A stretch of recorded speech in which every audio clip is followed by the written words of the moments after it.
Welcome to At the Market, a look ahead at Chicago area real estate. Brought to you by At Properties, the #1 brokerage firm in the region. Welcome back to At the Market. I'm Tricia Riberto from At Properties, sitting here with Jim Barcelona in a fabulous home in Naperville. Today we have a special edition of At the Market featuring Chicagoland suburbs. Happy to be here today, Tricia. I mean, what a beautiful home. We're right in the heart of Naperville in a 22,000 square foot resort-like home featuring 7 bedrooms, 8.5 baths, set over 2.5 acres, including a pool house and a 10-car garage. It's really a spectacular home. So as I've been reading headlines all year long, I keep seeing headlines about the affluent market really being on fire, that $4 million plus ultra luxury market. There was actually a Crain's article a few weeks ago that spoke to a record number of homes selling in Chicagoland, over $4 million. Yeah, that's right. I think if you look at what the amenities that buyers are looking for today, you kind of see that they're all incorporated into this home. So it's a lifestyle. It's a live, work, and play type of setting where a buyer can feel like they're on vacation. So some of these amenities would include, certainly a chef's kitchen, outdoor living space, in-ground pool, outdoor kitchen, fitness center, multiple home offices, wine cellar, all of these types of features that you can really feel like you get away. And the pandemic has fueled a lot of that type of mindset. So this house really encompasses everything that today's luxury buyer is looking for, all of the amenities and features. Checks all of the boxes. That's awesome. So we know that the real estate market in the luxury category has certainly fared well over the last 18 months. Can we shift gears and talk a little bit more about the suburban market as a whole?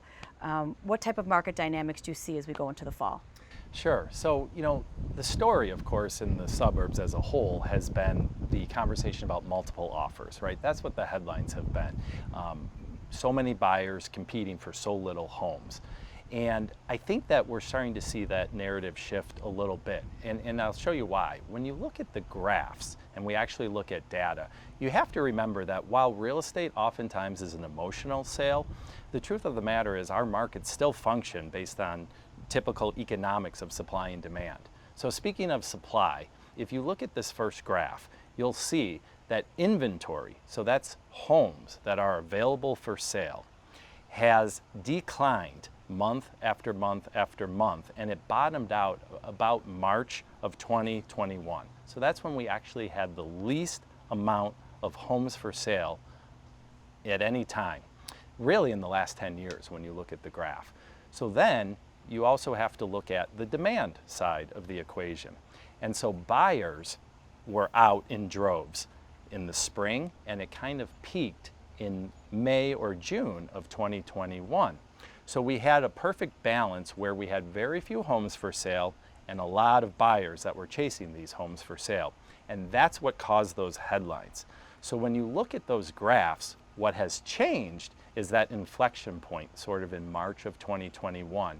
You'll see steadily we've increased the supply of homes, or the number of homes on the market, month after month after month. And so we're starting to see a little more balance in the market because the same force is driving buyers with a little bit less buyer demand month after month.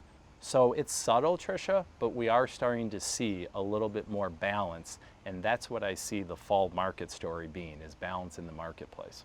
So going into the fall market, I imagine this subtle shift in supply and demand will change things for buyers and sellers. So what would you tell sellers in terms of setting expectations and what the opportunities look like going into the fall? So if I'm a seller, the one thing that I think I would want everyone to understand is that while inventory is creeping up, we've seen tremendous price appreciation. If you look over the last 2 years, the typical suburban home has seen price appreciation in the 18 to 22% range. So when you talk to your agent and they show you this data for your local market, I think you want to just be cognizant that you're competing against more inventory, more homes for sale, but your price appreciation is there. It's significant, as if you were going to go on the market 2 years ago, you've seen a tremendous spike. So you're still selling at a premium is what I would want sellers to know. But I don't think that the premium is just gaining month after month after month. I think we've sort of hit kind of a peak where we're just going to see gradual price appreciation like normal times. So you would say if I'm a seller and I want to put my house on the market right now, looking at those comps over the last 30, 60, 90 days, using those comps to price, that's really where the market is right now. We're not going to continue to push pricing 5 and 10% over those comps going into the fall. I think that's exactly right. That price appreciation is kind of baked into the formula today. So the myth or kind of the urban legend is that you need to build some extra negotiation room into your list price. That's not a philosophy that you necessarily buy into. I don't really subscribe to it, and I'll tell you why. The minute you price a home at a higher level, and let's say you have to do a price change, buyer psychology that's watching your home says if they did one price change, they'll probably do another. And so what I see time and time again is that sellers ultimately sell for less than had they priced it right out of the gate. So going into the fall market, we want to use the comps, not price above them. We want to temper our expectations, be a little bit more flexible, but also be encouraged we are still in a strong seller's market. That's exactly right. So we've talked a lot about sellers. I want to switch and kind of talk about buyers and what it's been like for buyers this year. You know, being a buyer is supposed to be a happy time, and if anything, it's been very stressful for buyers this year. Do you think that it's going to get any better for these buyers that are still out there trying to find a home? I do. You're absolutely right. There's been kind of a phrase we've used this year called buyer fatigue, and it's real. It's been exhausting to be a buyer, competing against multiple offers. But when you look at a lot of the data that we've shown with more homes starting to come on the market and a little less buyer activity, I actually think there's a really good opportunity coming this fall to be a buyer again. You know, the stories that we heard. For example, here we are in Naperville, and I'll give you a quick, example of the stampede that we kind of talked about early in the spring. When we would list a home, let's just say around $500,000, it was priced appropriately, it was positioned well, it was staged nicely. No exaggeration, we would have 120 showings in 2.5 days. We'd have 30 to 40 offers, and it was just incredibly exhausting, both for buyer, of course, but also for seller, having that many people walk through their home and having that many offers to go through. So that was kind of the height of sort of the pandemonium, if you will, in the market. And that isn't just true here in Naperville. We saw that in a lot of the suburban markets that we look at. But with the data that we talked about today, we're seeing this subtle shift where there's more inventory coming on the market, and a lot of the buyers have either found what they were looking for or dropped out or have other views of what they want to do. And so the opportunity, I actually think, looks really good for a buyer going into the fall market. So a buyer right now, they can expect to make an offer on a property and maybe it'll have 1 or 2 offers instead of 30 or 40. Definitely. I mean, I think that's a fair takeaway. Now, if it has to be priced right to still garner that interest, but there's no question you're not competing against 10, 20, 30, 40 offers. In most cases, it's 1 or 2, which really creates a terrific opportunity for buyers because so many of the buyers that we saw earlier this year were really well qualified.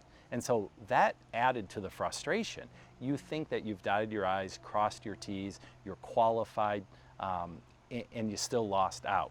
So I think you're going to see a really nice sort of shift and relief for a lot of these buyers that are now able to find what they want in this fall market. So pretend I'm your buyer. How do you advise me right now? So I think the key, if I'm a buyer, is to really ask myself, what's my time horizon, right? The average homeowner now lives in their home about 10 years. So you want to make decisions around that.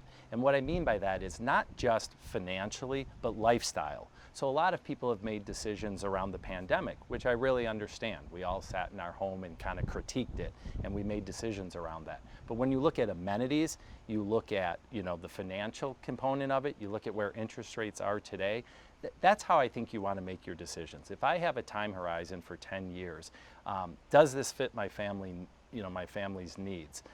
Does this accomplish our goals? Both on the inside and now the outside of the home. And if the answers are yes, I say get in the market and don't try to time it because we know real estate markets ebb and flow over time anyway. So to try to time it, you're still going to see cycles over the course of the average 10-year hold. And so I wouldn't sit back on the sidelines and try to time it. If it satisfies your goals, go for it. So we've talked a lot about the suburban market, and certainly the headlines over the last 18 months have been this idea of people fleeing the city, driving the spike in the sales in the suburbs. And while we know people aren't fleeing the city, we certainly have seen a spike in sales in the suburbs. Why do you think this is happening, and do you see it continuing?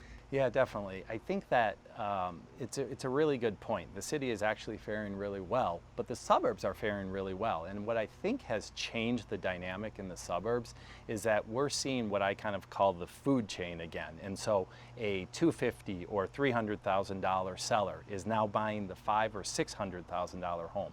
That $600,000 buyer is now buying the $1 million home, and on and on. And even the $1 million+ seller is now downsizing and staying in the market. So prior to the pandemic, we didn't have that food chain, if you will. I felt like people were selling and leaving the state of Illinois. And so now they're reinvesting in these communities, and that is what I think is driving the suburban market. I've also noticed that there's quite a bit of condo and townhome development along the train lines in some of these really nice downtown suburban areas. Are you seeing that on the middle range, the high range, and do you see that continuing? I do. I think that we're seeing the baby boomer generation downsize, but they want to stay in the community. They may have family, they may have grandchildren, and they're liking luxury condos and townhomes in and around these downtowns. So the biggest driver for the suburbs, in addition to what we just talked about, has really been the downtowns getting more lively and more exciting and creating this atmosphere that, while we know it's never the city of Chicago, there's still really good walk-to opportunities where you can enjoy an evening out and actually feel like you got out and you got away, whereas before we felt like we had to drive to the city to do that. So I think that, coupled with the commuter train to the city and all of the dynamics that are driving suburban growth, are going to continue into the future. So Jim, what are the key takeaways for Chicagoland suburban buyers and sellers? So if I'm a seller, I want to recognize that a lot of the price appreciation has already been baked into the equation, and we'll probably see modest price growth, but not at the same level we've seen before. And we also have to price appropriately because we have more competition in the marketplace and a little bit less buyer demand. So we want to make sure that in this fall market, if we're a seller, we're pricing appropriately. And for buyers, we had a lot of buyer fatigue this spring. Going into the fall, hopefully not so bad. Exactly. I think that will be the story, that buyers have a little breathing room, they have opportunity, they're going to have more options to look at, and they're going to continue to benefit from these incredibly historically low interest rates. Jim, thank you so much for sharing your expertise today. Thanks, Tricia. It was fun to be here. And thank you, our viewers. We'll see you next time at the market.